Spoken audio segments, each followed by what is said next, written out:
Hello and welcome back unofficial স্পোর্টসের আর একটি নতুন স্পোর্টস আপডেট ভিডিওতে তোমাদের সবাইকে স্বাগত জানাই। আর আজকে আমরা কথা বলবো বিভিন্ন রকম স্পোর্টস আপডেট নিয়ে, অনলি ফর ফুটবল। বাট চলো আমরা ভিডিওতে জুড়ে থাকি এবং ভিডিওটা পুরো দেখুন।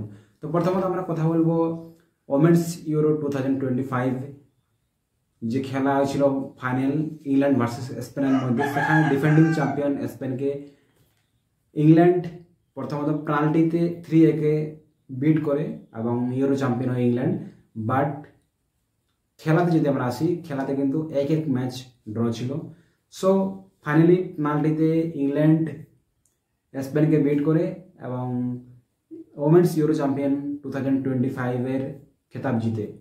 নেক্সট আমরা কথা বলবো ডুরান্ড কাপ নিয়ে। ডুরান্ড কাপ বর্তমানে যে এশিয়ার সবথেকে প্রাচীন ফুটবল লিগের মধ্যে যেটা একটা, সেটা হলো ডুরান্ড কাপ। আর ডুরান্ড কাপের কথা যদি আমরা আসি, গতকাল খেলা ছিল, সেখানে ডায়মন্ড হারবারের সাথে খেলা ছিল মোহামেডান স্পোর্টিং ক্লাবের মধ্যে। সেখানে ডায়মন্ড হারবার 2 এবং মোহামেডান FC 1। তো ডায়মন্ড হারবার 2-1 জিতে কালকের ম্যাচে। অ্যান্ড দেন আমরা কথা বলি যদি আজকের আপডেট নিয়ে। ডুরান্ড কাপ যেটা আজকে রয়েছে, দুটো ম্যাচ রয়েছে। ফার্স্ট ম্যাচ রয়েছে জামশেদপুর ভার্সেস আর্মি রেড আর 4টা থেকে। আর নেক্সট যেটা ম্যাচ রয়েছে 7টা থেকে, সেখানে রয়েছে শিলং লাজং ভার্সেস রংদে জায়েদ ইউনাইটেড। এই দুটো খেলা রয়েছে আজকের। নেক্সট স্পোর্টস আপডেটের কথা যদি বলি আমরা, সেখানে কিন্তু AIFF অল ইন্ডিয়ান ফুটবল ফেডারেশনের যে ইন্ডিয়ান কোচ 3 জনকে শর্টলিস্টেড করেছিল, সেখানে তার মধ্যে ফাইনাল হেড কোচ কে হবেন সেই নিয়ে আপডেট আগামী আগস্ট 1 আমরা জানতে পারবো। তো আপনারা ভিডিওতে জুড়ে থাকবেন এবং নেক্সট আগস্টের 1 তারিখে আমরা কে আমাদের প্রেজেন্ট ইন্ডিয়ান ফুটবল টিমের কোচ হবে তা নিয়ে আমরা জানতে পারবো। অ্যান্ড দেন আমরা আরেকটা বিষয় বলবো যে আমাদের men's Indian football team participate করছে সেফা কাপ, CEFA সেফা या কেফা जो भी है, এই কাপে পার্টিসিপেট করছে, যেটা অনুষ্ঠিত হচ্ছে উজবেকিস্তান তাজিকিস্তানে এবং তারিখ হচ্ছে 29 আগস্ট থেকে 8 সেপ্টেম্বরের মধ্যে। তো আপনাদের জন্য একটা ভালো খবর, ইন্ডিয়ান ফুটবল ফ্যান্সদের জন্য একটা ভালো খবর যে ফাইনালি ইন্ডিয়া রিপ্লেস করেছে, মালয়েশিয়াকে রিপ্লেস করে এই কাপে, সেফা কাপে চ্যাম্পিয়ন পার্টিসিপেট করছে। তো খুবই ভালো আপডেট ট্রান্সফার মার্কেট নিয়ে। চলো তাহলে ট্রান্সফার মার্কেটের উইন্ডো কি বলছে সেটা একবার দেখি। তো ওয়েলকাম ট্রান্সফার মার্কেটে তোমাদের সবাইকে স্বাগত জানাই। আর আজকে যদি ট্রান্সফার মার্কেটের কথা বলি, পর্তুগিজ তারকা জো ফেলিক্স সে কিন্তু জয়েন করতে চলেছে আল নাসের সৌদিতে।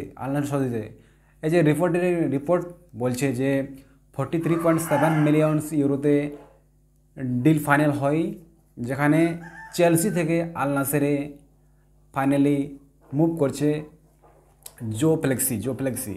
আর এই ট্রান্সফারের পেছনে অবশ্যই রোনাল্ডোর একটা কৃতিত্ব থাকবে। আর নেক্সট যেহেতু 2026 ওয়ার্ল্ড কাপ আসছে, ফুটবল ফিফা ওয়ার্ল্ড কাপ, সেখানে কিন্তু একটা একসাথে খেলার যে একটা তৈরি হবে কম্বিনেশন, তার জন্য কিন্তু এটা একটা বড় কন্ট্রাক্ট হতে চলেছে। দেন আমরা কথা বলবো যদি ট্রান্সফার মার্কেটের Brazilian right back Ruma finally transfer করছে ওয়েলসলিতে, ফ্লেমিঙ্গো থেকে ওয়েলসলিতে ট্রান্সফার করছে।